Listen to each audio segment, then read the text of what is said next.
From JBS Studios in Greater New York, this is the JBS News Update with Teisha Bader. I'm Teisha Bader with the JBS News Update for Thursday, November the 16th, 2023. The IDF announced 4 casualties today. 3 IDF soldiers killed during the IDF's ongoing ground operation in Gaza against terror group Hamas. They are 22-year-old Captain Shlomo bin Nun, 22-year-old Captain Asaf Master, and 22-year-old Captain Kfir Yitzhak Franco. And a military police officer critically injured during a terror attack this morning at a security checkpoint near Jerusalem died of his injuries several hours later. He was named as 20-year-old Corporal Avraham Fetina. 5 other people were injured in the shooting attack carried out by Palestinian terrorists at the Tunnels checkpoint on the West Bank's Route 60. Israel Police International spokesperson Master Sergeant Dean Elsden reported from the scene this morning. A short while ago, terrorists opened fire on security forces at the tunnels crossing behind me that leads into Jerusalem. Luckily, the professionalism and determination of these officers thwarted a much larger attack from taking place. Once we managed to secure the scene and approach the neutralized terrorists, we found on their possession 2 M16s, 2 handguns, hatchets, and a large amount of ammunition that at this time it is believed was with the purpose of committing a much larger attack inside of Jerusalem.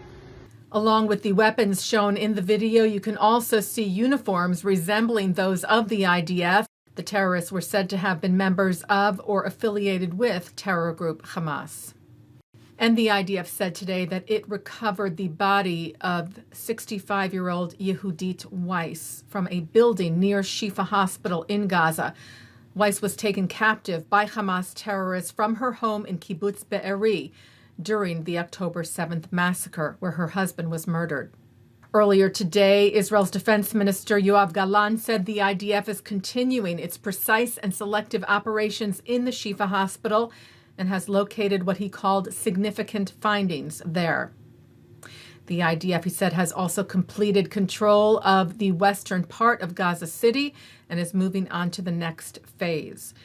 Earlier today, the IDF said Israeli troops gained operational control over the Hamas-operated Gaza harbor used by the terror group as a training facility for its naval commando forces to plan and execute terrorist attacks. In other activity in Gaza, Israeli troops destroyed numerous terrorist tunnels, entrances, and terrorist infrastructures, and found stockpiles of weapons, including rockets found inside a child's bed in the house of a Hamas terrorist. And last night, the IDF said Israeli fighter jets hit the house of Ismail Haniyeh, the head of the political bureau of terror group Hamas, which was used as a terrorist infrastructure and, among other things, the IDF said as a meeting place for the organization's senior officials. Haniyeh does not reside in the house. U.S. President Joe Biden shared his support for Israel's mission to defeat Hamas during a televised press conference today after his meeting with China's President Xi. When asked how long Biden was comfortable with the war going on, he answered this.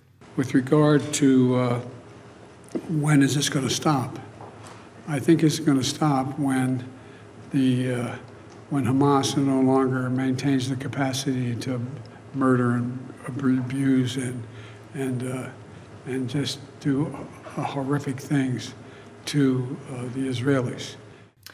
On Israel's northern front, the IDF said Hezbollah terrorists launched an anti-tank missile at an IDF post, as well as rockets at Israeli territory. The IDF responded with fire at the targets.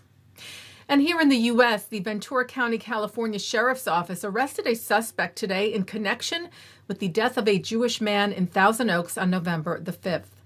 69-year-old Paul Kessler was attending a pro-Israel rally alongside a pro-Palestinian rally and fell backwards after an altercation with a pro-Palestinian demonstrator, who some say struck Kessler, causing the fall.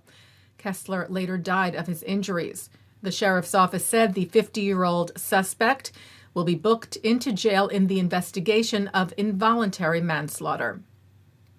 Well, George Washington University has suspended Students for Justice in Palestine for projecting images on the school's library last month, which included the slogans, "Glory to our martyrs" and "Free Palestine from the river to the sea." University President Ellen Granberg had said that the projections were anti-Semitic and violated university policy, which an investigation has now confirmed. An SJP at GW was suspended from hosting and participating in on-campus activities for at least 90 days. GW is the third university to suspend the group. The first, as we reported to you, was Brandeis, followed by Columbia just last week, who suspended two pro-Palestinian student groups, SJP and Jewish Voice for Peace, saying they violated university policies and expressed threatening rhetoric and intimidation. Taking a look now at our programming for tonight on JBS for Thursday, November the 16th. At 7 o'clock, the war's impact on the progressive community is discussed by Sheila Katz and Jill Rubin with Chanan Weissman. At 8, Rabbi Donniel Hartman talks about the crisis in Israel. At 9, David Broza is on L'chaim. At 10, Episode 3 of the hit Israeli TV series Srugim. And then we hear from families of hostages being held by Hamas, speaking from Central Synagogue. And coming up next, Shahar Azani speaks with former Israeli ambassador to the US Danny Ayalon about the current situation. And that's the JBS News Update for Thursday, November the 16th, 2023. I'm Teisha Bader. Am Yisrael Chai.